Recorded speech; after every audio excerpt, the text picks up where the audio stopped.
درنو لیدونکو سلام د څلورو بجو لاندو خبرونو ته ښه راغلاست. د کورنۍ چارو وزارت وایي د تیر کال په پرتله په روان کال کې د افغان امنیتي ځواکونو په مرګ ژوبله کې 10 سلنه کموالی راغلی دی. مسعود اندرابي چې نن یوې خبري غونډې ته خبرې کولې وویل له دې سره چې د تیر کال په پرتله وسله طالبانو خپلو بریدونو ته زور ورکړی، خو په خبره یې سږ کال د افغان امنیتي ځواکونو مرګ ژوبله د تیر کال په پرتله 10 سلنه کموالی ښیي. هغه زیاته کړه افغان امنیتي ځواکونه په پوره همغږۍ توانېدلي چې سږ کال 26 سلنه عملیات پر مخ یوسي او له وسله مخالفینو څخه 9 ولسوالۍ ونیسي.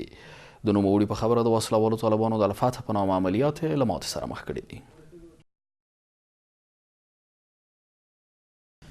د افغانستان د آزادو او عادلانه ټاکنو بنسټ یا فیفا وایي کمیسیون د ژر تر ژره د ولسمشرۍ ټاکنو لومړنۍ پایلې اعلان کړي. فیفا وایي یوازې کمیسیون نه بلکې نوماندان هم په روان ټاکنیز بحران کې ښکېل دي. یوسف رشید نن په یوې خبري غونډه کې د خبرو پر مهال وویل چې ولسمشریزې ټاکنې له ګڼو ستونزو ډکې وي او د پایلو په اعلان کې ځنډ له ټولو قوانینو سرغړونه ده. د په خبره نه یوازې کمیسیون بلکې نوماندان هم د ټاکنیز بحران یو لوری دي او د خلکو رایو ته درناوی نه لري.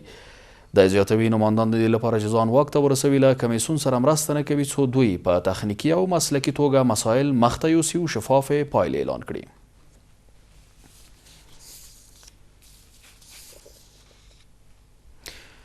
د امریکا متحده ایالاتونو بهرنی چارو وزیر وایي پر باګرام پوځي اډې د وسله طالبانو برید د سولې خبرو ته زیان نشي رسولی.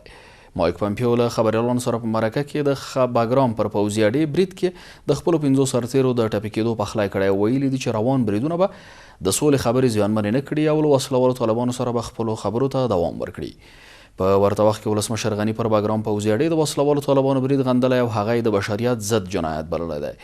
د ویلو ده چې دغه برید 13 شپه شاوخوا 8 بجې پای ته ورسېد او په افغانستان کې د غوڅ ملاتړ ماموریت ځواکونو پر وسله بمونو برید کړی او هغوی یې له منځه وړي دي.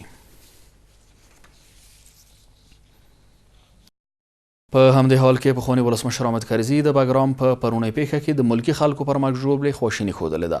د کرزي له مطبوعاتي دفتر څخه په خپره شوې خبرپاڼه کې په جګړه کې له ټولو ښکېلو غاړو غوښتنه شوې چې د خلکو ژوند ته پام وکړي. حامد کرزی وایي ښکېل لوري دی د جګړې د پای او د دایمي سولې لپاره کار وکړي.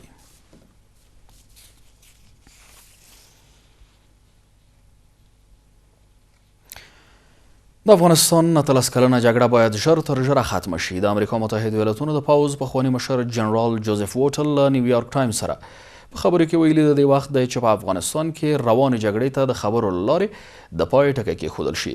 نوموړي ویلي په افغانستان کې د امریکا اوسنۍ جګړه خورا اوږده شوه او روانه جګړه د له سیاسي لارو هواره شي.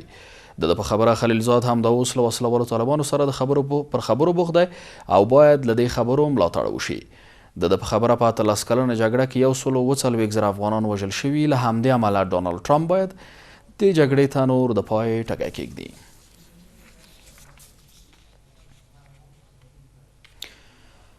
په امریکا متحده ایالاتونو کې د واشنګټن پوسټ پر وروستي راپور سخت غبرګونونه راپورته شوي دي.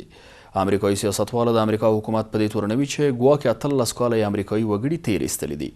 د امریکا متحده ایالاتونو د کانګرس یو شمېر غړو تازه ویلي چې د جګړې پخواني لوړپوړي قوماندانان او امریکایي چارواکي د سنا ته راوایستل شي او د خپلو کړنو په اړه د وضاحت ورکړل شي. د امریکا متحده ایالاتونو د کانګرس غړی روکانا وایي د سنا مسؤلیت دی چې په جګړه کې له ښکېلو پخوانیو چارواکو او جنرالانو وضاحت وغواړي. د په خبره واشنګټن 19 کاله په افغانستان کې جګړه وکړه، میلیاردونه ډالر یې ولګول، خو تر اوسه امریکایي ولس تیر ایستل شوی او حکومت ته یې دروغ ویلي.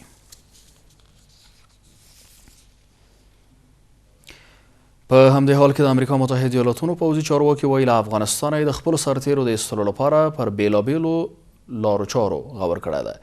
لوړپوړو امریکایي چارواکو د دې هیواد کانګرس ته په افغانستان کې د امریکایي ځواکونو د حضور په اړه معلومات ورکړي دي.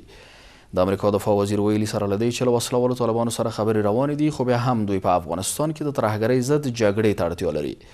د په خبره امریکا باید د ترهګرو مرکزونه له منځه یوسي او اجازه ورنکړي چې دا هیواد یو وار بیا د ترهګرو پر ځاله بدل شي.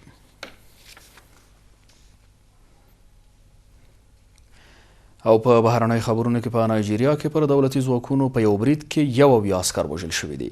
د رسنیو د راپورونو له مخې وسلوالو له مالي سره پولې ته نږدې د نایجیریا د پوځ پر یوه اډه برید کړی او 21 عسکر یې وژلي دي. د یاد هیواد د دفاع وزارت د پیښې پخلی کړی، وایي ځوابي برید کې ګڼو وسلوالو ته هم مرګ ژوبله اوښتې ده.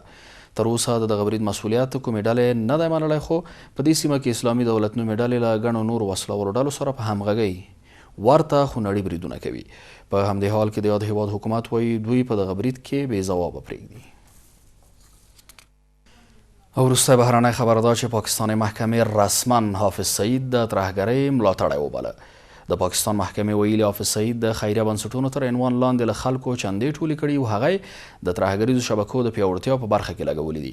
محکمې دغه راز تور پورې کړی چې په دې توګه حافظ سعید په ګڼو ترهګریزو پیښو کې لاس لري چې ټولې قضیې باید سپینې کړای شي او محاکمه به دوام وکړي. حافظ سعید د لشکر طیبې ډلې بنسټګر دی چې په پاکستان کې آزادانه ژوند درلود، خو د امریکا متحده ایالتونو هند تر فشارونو وروسته پاکستان اړ شو چې د دې کس پر وړاندې اقدام وکړي. امریکا نوموړی د ترهګرو په تور لست کې هم شامل کړی و. بل خوا هند بیا وایي حافظ سعید په ممبئی کې د 2008 میلادي کال په خونړیو بریدونو کې لاس درلود.